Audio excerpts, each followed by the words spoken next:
We're Jonathan and Angela Scott, the big cat people from Kenya.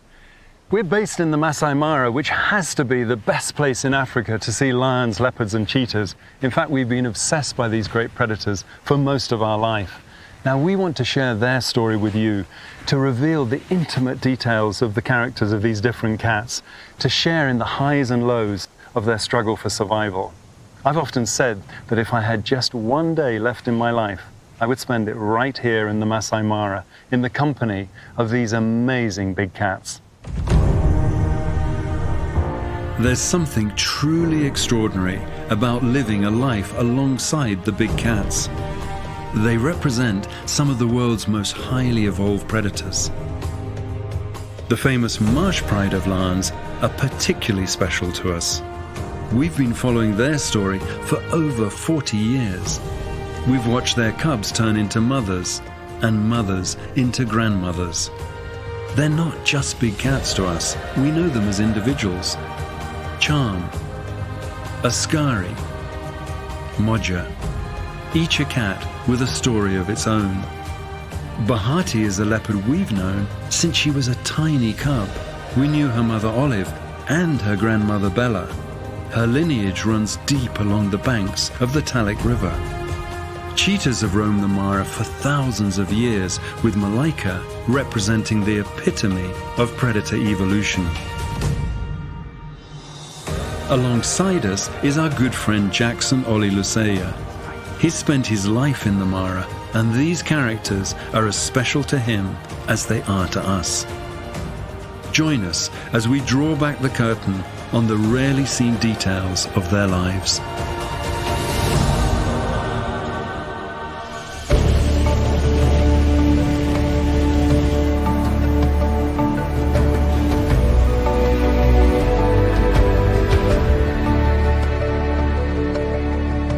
The Mara is about 1,500 square kilometers, that's about 600 square miles. And it is a predator's paradise. You want big cats? This is the place. Lions, leopards and cheetahs galore.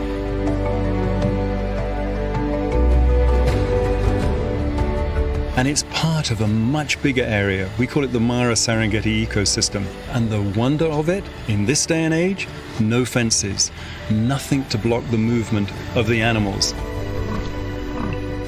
And in the dry season, we will have hundreds of thousands of animals moving from the Serengeti into the Mara. This is the Mara River, and it flows all the way down through the Masai Mara, south into the Serengeti, and ends up in Lake Victoria. And it isn't just important to the resident animals here in the Mara, it is the lifeblood for the migration. When it moves up here in the dry season, they can always find water here.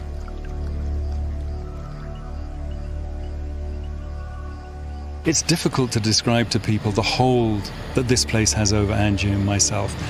You don't need words to describe this. It just resonates, it touches your heart. And then you add in the wonder of all those animals, the great migration, the big cats. There's just nowhere like it.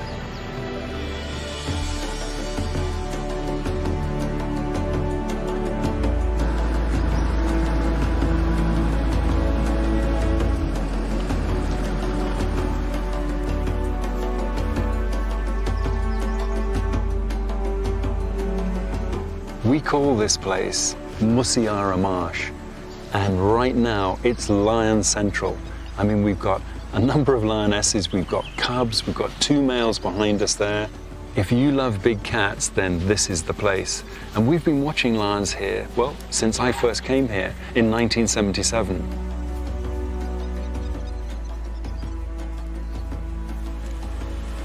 Don't you get the feeling that it's a really happy pride?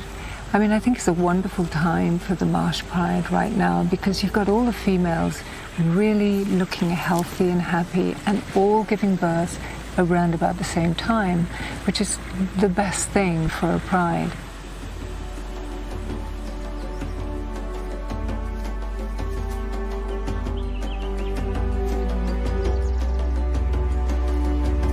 So it's no coincidence that we've got so many lions in this little area, because this is the heart of the Marsh Pride territory. And when I say the heart, it's where they feel safest. It's the nursery ground. It's the breeding center. And the males are here too, very focused on what's going on, because this is their first generation of cubs too.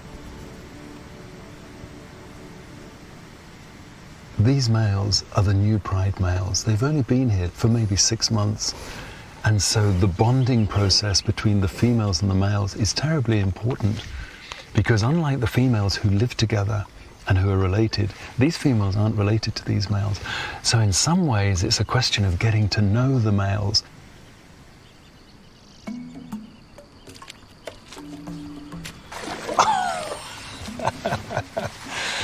He didn't quite make it. Okay, so how are those cubs going to do? You see the way with the males, one of them moves, then the other one wants to follow. They want to stay together. And that's something you see a lot with lions. You're safer when you've got backup.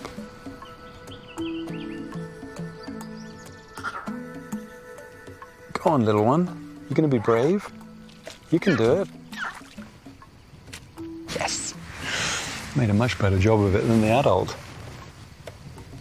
Here she goes. Oh, nice. Oh, oh dear, dear, dear. Yow. Okay, one way or another, jump it, crawl through it. One to go. It really doesn't like it. In you go. Oh, right on your tummy. Oh my goodness.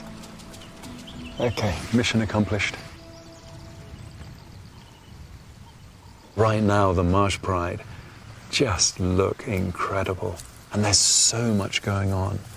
And that, for Angie and me, is the fascination of watching these big cats. Always something happening. And watching creatures that we know as well as some of our friends. What could be better than that? The key to working with big cats is teamwork. So we've prepped all our friends amongst the drivers and the guides to feed us back information on what the big cats are doing. Now there's one person who's crucial to this operation, and his name is Jackson Oli Luceya.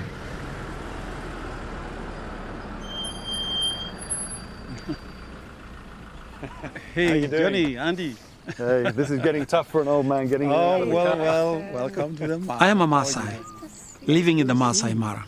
This is my home. This is where I live. This is where I grew up. Was Nairobi. I have been with these cats for all of my life. Since they were cubs, they were playing, they are little babies with their parents. We have lived with these animals. We understand them. We as the Maasai people. We love them. We protect them because it's our treasure. And today, I'm going to introduce you to a very special cat.